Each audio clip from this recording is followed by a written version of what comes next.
After a weird off-season, not going to say whether it was good or whether it was bad, but it was weird. After a weird off-season, we are ready to kick off the 2031 season. We are going to play out opening day, but before that, a season preview is needed. We will start with a quick update on my manager report card. These show the best players I have acquired and lost throughout this save. My best trade so far was acquiring Josh Mears from Miguel Rojas, who has since long retired, and Cesar Yanquel Hernandez, who, in defense of the Padres, has at least become a big leaguer, albeit not a particularly relevant one. Second best trade, Walker Buehler, and then getting DL Hall for him at the trade deadline in 2026. Worst trade so far, trading away Mitch Spence. We got Santander in that trade. It did not work out. We got Enrique Bradfield in that trade. It did not work out. No one really worked out in that trade. I really liked that trade at the time, but that has proved to be my worst trade by WAR, followed by the Mason Miller trade. Mason Miller put up the most WAR by far of any player I let go. Here's what he did with Kansas City. 2 seasons as a starter, 1 season back in the bullpen, doing quite well in all of them. Although I will admit we did get Vanny Pasquantino in that one as well. So not a terrible trade. And Spencer Arrighetti. But yes, we will also say DL Hall and Josh Mears are definitely been our best acquisition so far, just in terms of raw WAR total, although Hall was just traded this past offseason to Pittsburgh. Quick trade review from the offseason. Houston received Endy Rodriguez, so they continue to add. They have completed their rebuild, and it looks like they're going to be a very relevant team in the West for years to come. Eric Pearson and Frank Santa Cruz go back to Pittsburgh in return. The Dodgers basically salary dumped Willy Adames to the Diamondbacks. His ratings still look quite good, though, so I think this will work out in the Diamondbacks' favor. In return, they get these prospects. The Red Sox and Reds basically straight swapped Kyle Teel and Charlie Condon. This is a swap of players of similar age, similar caliber, similar service time, so that's pretty interesting. Brandon Izard is also going to Houston. This one's relevant because he just won Reliever of the Year despite just okayish ratings, but a 1.50 ERA. And finally, the Braves traded for Garrett Whitlock, who is coming off back-to-back 200 strikeout seasons. We will do prospect check-ins intermittently throughout the season, but I just thought I'd give you a quick update. Luis Castellanos will start in High A. I'm also keeping an eye on Liddell Hongo, who is our 2036 rounder. He looks like he could be really good. Maybe we got a gem here in the 6th round. Still a long way to go. And then the higher levels of the minors, we'll check in on some of our former first rounders. Daniel Arana, the shortstop, 2029 first rounder, will start in Double A. So will Jared Forrest, 2030 first rounder, a catcher. Chris Greer, 2026 first rounder, a corner outfielder, will start in Triple A, as will Kevin Skeet, our 2028 first rounder. And I think Skeet is probably on the path to the majors sooner rather than later. The White Sox have the best farm system in baseball, and I suspect it's about to get better since I believe they have the number 1 overall pick in the upcoming draft this year. And the Athletics, our team, is currently ranked 11th with Bustillos, Forrest, and Castellanos, our top 100 prospects. Here are your preseason predictions for 2031. It seems to really like the Boston Red Sox, has them projected at 103 wins, which is by far the most in the American League. We are projected at 75, which would be actually a nice improvement from last year. Our goal is to play 500 ball. We also are projected to score 731 runs, which wouldn't be too bad, actually. I have high hopes for this offense in particular, low hopes for the bullpen. Going into the American League, the top projected hitters are going to be Wyatt Langford and Julio Rodriguez. Top projected pitchers, Logan Allen, now of the Tigers, and Noah Schultz, which is interesting to me because, some nice individual ratings, but, he led the league in losses last year and didn't have a good ERA, but they think they'll be pretty good this year. Brewers projected the best record in the National League. Projected best players in the National League are going to be Michael Harris and James Wood. And then top pitchers, Jesus Luzardo and CJ Sampson, who I pointed out, I think in the last episode, just kind of a crazy two-way player that has come along here from the 2026 draft for the Washington Nationals. And now it is indeed time for opening day 2031. We haven't had the best of records in opening day games, but hopefully we can grab a win here against Ricky Tiedemann, who we have faced before. With his 80 stuff, he is a massive strikeout pitcher in this simulation, and he's going to be tough to deal with. And given that he's a lefty, this is going to be our versus left-handed pitching lineup. So kind of a different look than we'll see a lot of the time, but this is how we'll line up against lefties. Somei Shimizu will take the mound for us. We thought we were going to trade him this past offseason, then we realized we actually had 2 more years of control over him, so we traded DL Hall instead. Chris Baker will lead off. We're hoping for a big season from him. The season is underway. The first at bat will go to full count. It'll be Shimizu versus Toronto's leadoff hitter, Maui Ahuna. And Ahuna will hit one to center. And Baker will catch it out there, 1 away. Next up is Nick Mitchell, also going to full count. He'll strike out. That brings up Gavin Gallagher, who gets plunked. So that's the first base runner of the season. Dalton Varsho, still a Blue Jay in 2031. Strikes out. No, sorry, swing and miss, wild pitch. Runner doesn't go, 1-1. 2-2 pitch. He does strike out. We get through the inning. Termarr Johnson is batting 5th. He will lead off the 2nd. This is his first at-bat in an Oakland Athletics uniform. And he will hit one, down the third base line. And I'm hoping that's going to be a double. A good sign for Termarr Johnson, a double in his first at-bat as an Oakland A. That's going to bring up Danny Kennerly or Kennerly, 0-2. He's going to hit one over to the third base side, and that will advance the runner. So the runner advances to third. Scoring opportunity here for Dave Sochi in his first at-bat as an Oakland A, and he's going to hit one that gets through the infield. That is going to score Johnson, and we have our first run of the season here. We lead 1-0. Jaden Melendez up next. He hits one that may bloop. Will it bloop? No, it will not. Caught out there and left by Varsho. And then the full count. Will that get through? No, it will not, but we get our first run of the season. Shimizu now with some run support heading into the top of the third. That's going to be a leadoff hit for DeCenzo.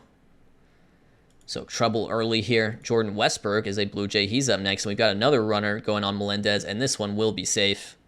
DeCenzo steals second, so a scoring threat. 1-2 to Westberg. That's going to be an infield pop-up. Should not be a threat. It'll be caught by Johnson at second. 1 away. Maui Ahuna, we're back to the top of the lineup now. He's going to hit one over to the second baseman. That is Johnson, and he makes a nice play.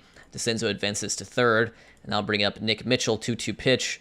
A balk is called on Shimizu, and the tying run scores in the top of the third.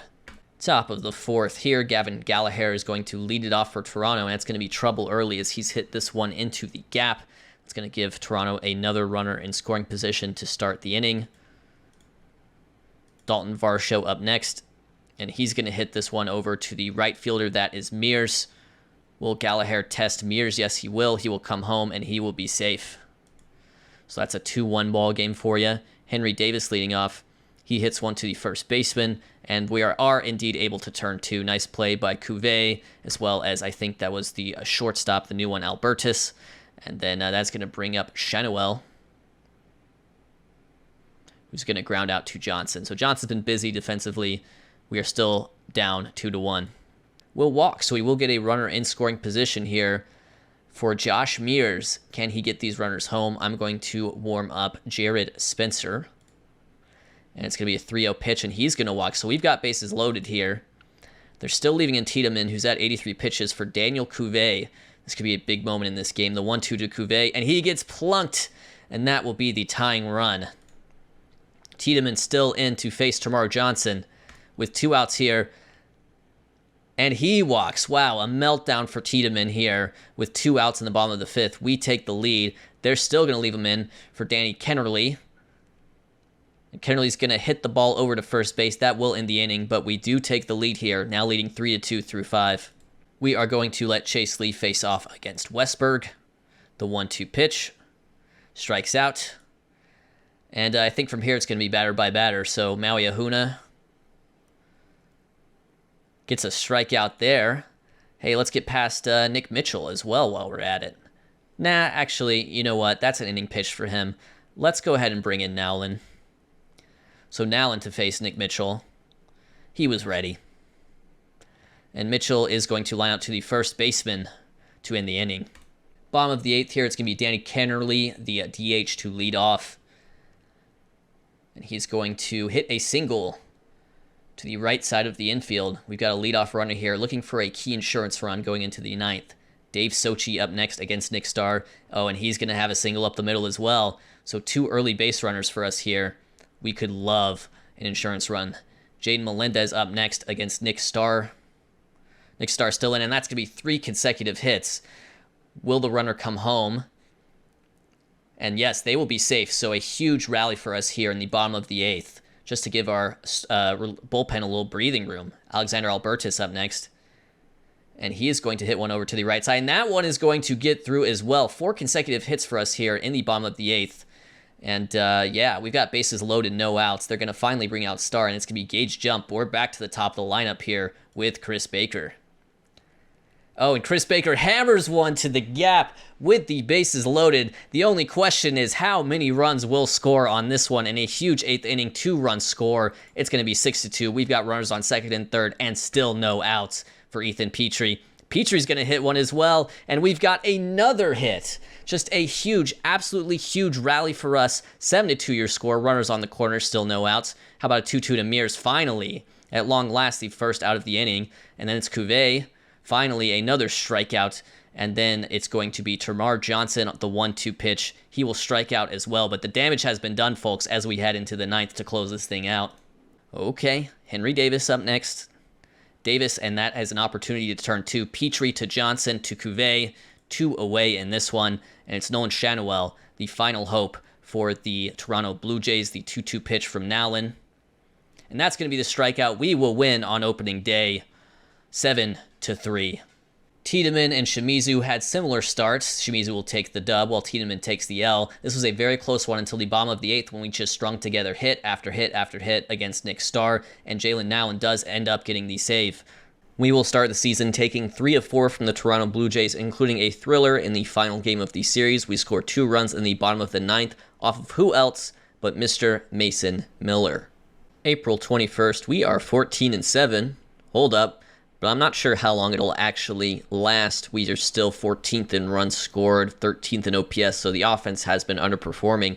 The pitching, meanwhile, has been excellent. We are 2nd and 5th league-wide. We have the 3rd best starters ERA. In fact, if you just look at the ERAs within the rotation, everyone has been great with the exception of Segura, and even Segura just had a pretty solid outing. So we'll keep an eye on that situation as it unfolds. But the reason I'm updating you all now is because Danny Kennerly, who has been our DH versus lefties, has a hamstring strain, and he'll be out for 3 weeks, so we'll have to make a corresponding arrangement.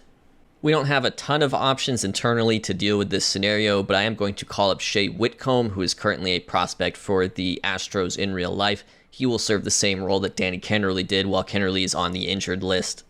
All right, rolling into May here. Our record is 20-11. That is really good. It's not as good as the Yankees at 25-5. But 20-11, that's probably the best start we've had to a season so far. Not really sure how sustainable it is, though. Our run differential is only +11.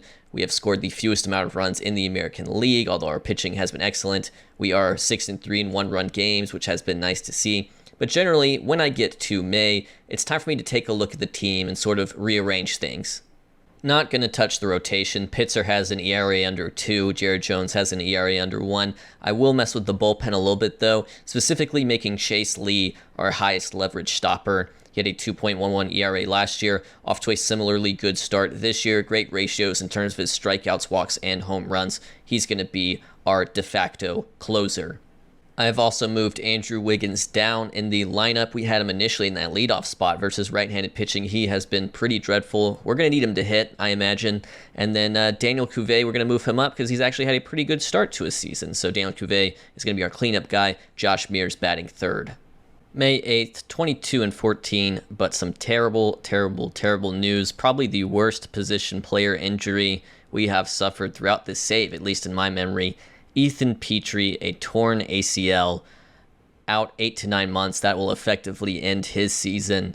And we don't really have the depth to deal with this. Kevin Bizzell, who was a depth piece we had on our 40-man, he got snatched off waivers from us. So I don't really know what to do here. We're going to start by placing Petrie on the injured list, but this is a team that's off to a good start. And yet, I'm not sure if we have the in-house options to really deal with this.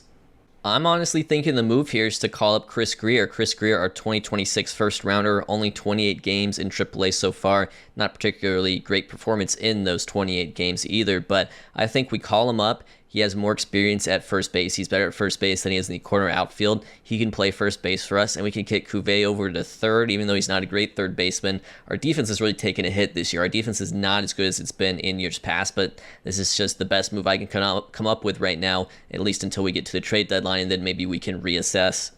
Danny Kennerly will come back from his hamstring strain in 3 days. I think he will play first base after that. But yeah, we're going to bring up Chris Greer for now. And Daniel Cuvée, I think, is going to be our third baseman for at least the next couple months, which isn't great. I don't love his defensive ratings across the board, but we're going to have to make it work. He's definitely been hitting. He's been hitting extremely well for us. May 12th, we've been hit hard by this. We have lost 5 in a row since losing Petrie. Things are not looking good for us. We are 14th in OPS, 8th in FIP. So these are not good underlying metrics for how the team is doing. And even worse, Shimizu, our ace, is injured with diagnosis pending. We'll have to see what happens here as we sim along. And he will be out for 4 months with ulnar nerve entrapment. So this has been a fun start to the season. We're 23-18. We're in first place, and yet it just feels like we have to hold it together here because we're getting really challenged right now. So with Shimizu as well as Petrie on the injured list with long-term injuries, the question is who will replace Shimizu in the rotation? There are 2 choices for me. One of them is Adam Mako, who has recent starting big league experience with the Pittsburgh Pirates. We got him on a minor league deal. He's pitching pretty well in AAA. Or the fun one, Kevin Skeet, our 2028 first rounder. The thing with Kevin Skeet is, even if the ratings don't look that amazing, boy, he just always seems to perform statistically. That said, though, I think we're going to leave Skeet down for just a little bit longer, and I'm going to call up Mako to be our 5th starter. The other option is Frank Trejo, who has been in the bullpen for us, but I'm going to give Mako a shot ahead of him. So this is what our setup is going to look like for now. I'm going to shout out Tyler Pitzer real quick because he has been awesome through his first 9 starts of the season, a 1.48 ERA. May 17th, 2021, we have received excellent news, just exactly what this team needed. Ezequiel Tovar is recovering well. He is 3 to 4 weeks ahead of schedule now. He should be back in about 4 weeks. I don't know if we'll put him in the lineup right away. We probably should, but I'll give him a shot in the minors for at least a little bit on a rehab assignment. He's been injured so long, well over a year at this point. But that is huge. White Sanford and this whole, platoon at shortstop has been sub-replacement level. I really wish we had either one of Ackerman or Guevara. They would make this team a lot better, but we traded both of them because we are silly. We are silly little gooses.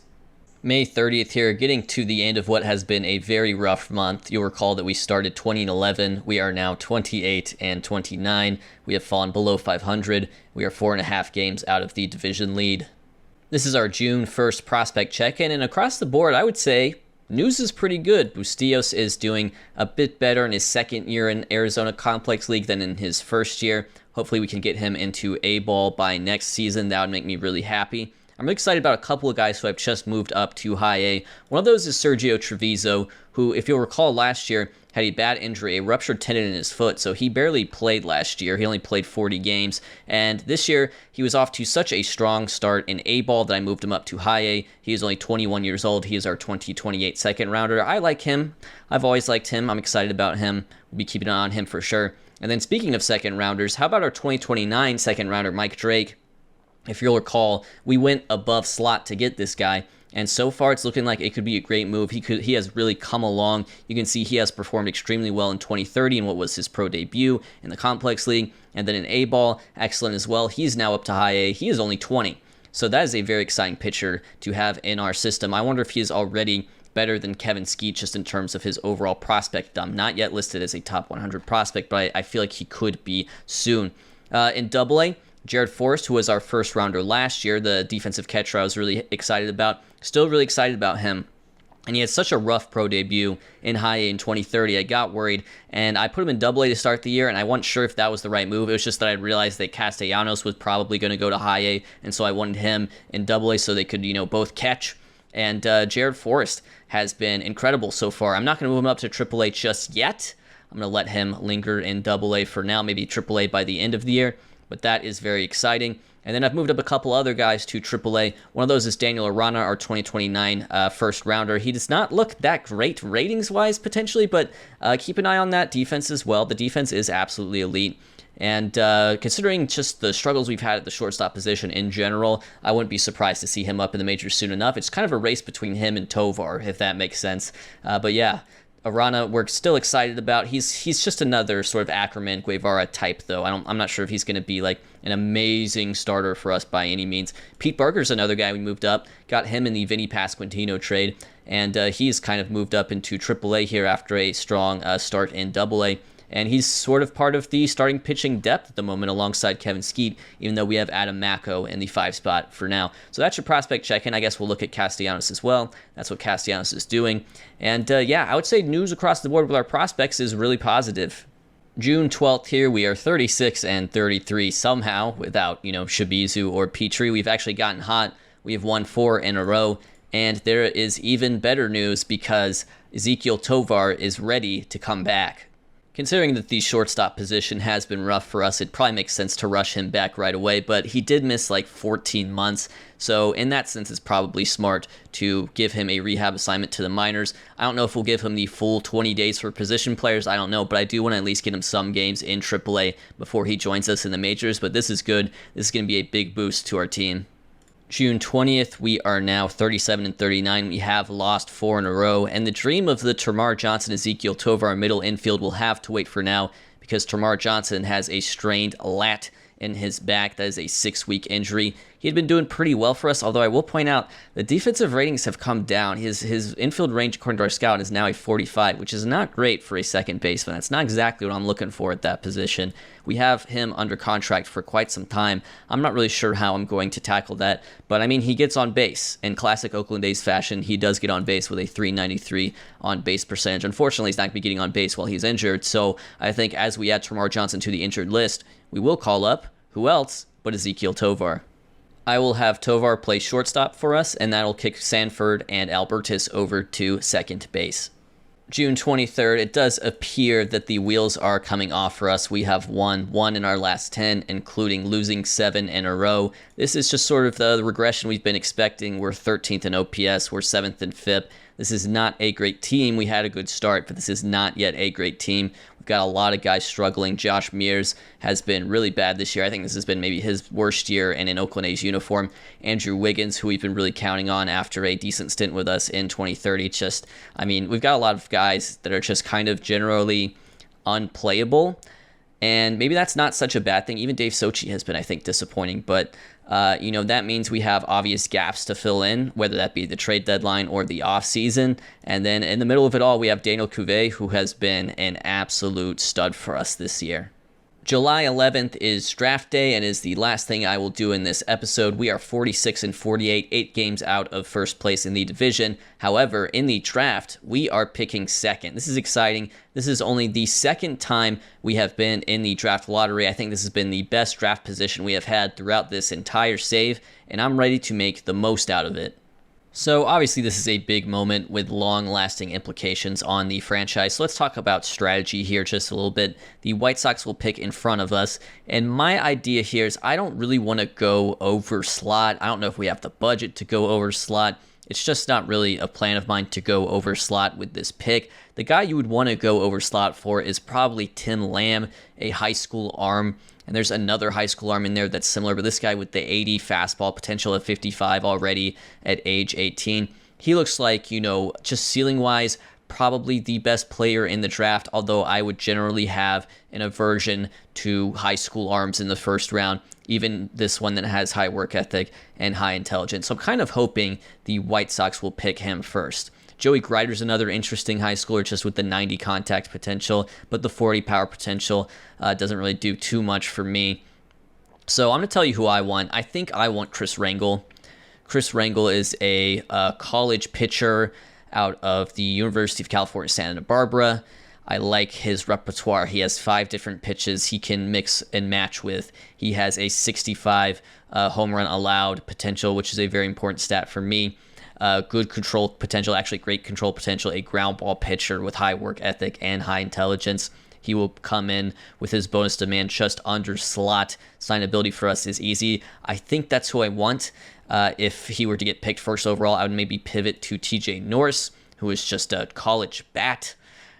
Really good bat, but I want Chris Rangel. I think I want him more than Tim Lamb. I think I want him more than Chad Varner, who'd be sort of the other high school arm you could look at.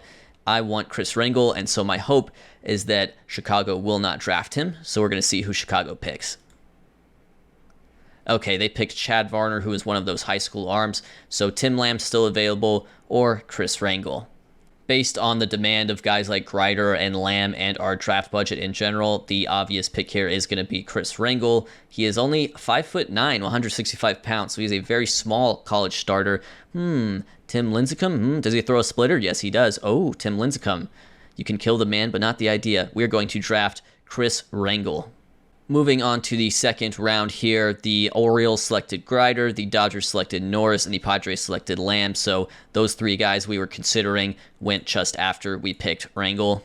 Second round here, we have the first pick of the second round. I'm going to go with Ben Cowan. Ben Cowan is a high school hitter with just really good hitting potential across the board. Defensively, I think he is a second baseman all the way. Not an amazing one, but he could play second base. So get an up-the-middle position, good potential bat. Long way to go, obviously, only 18 years old.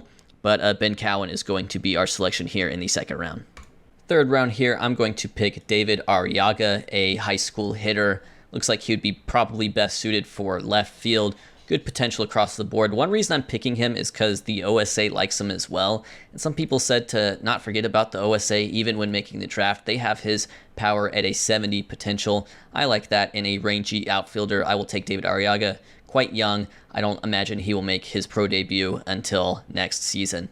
Fourth round here, I'm going to pick the guy who I almost picked in the third round, and that is RJ Baker. I'm glad he stuck around. I think he's probably more ready for a pro debut than Arriaga, but he is also about a year older than him, so that makes sense. Otherwise, similar player, also a left-handed hitting, rangy outfielder, good hitting potential across the board, but they're high school hitters. They've got a long way to go.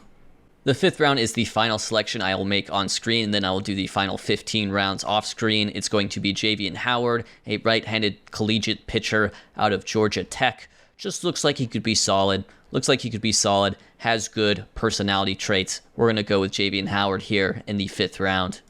I will complete the draft off screen, and that will also complete this episode. So thank you so much for watching this series. I will see you for the second half.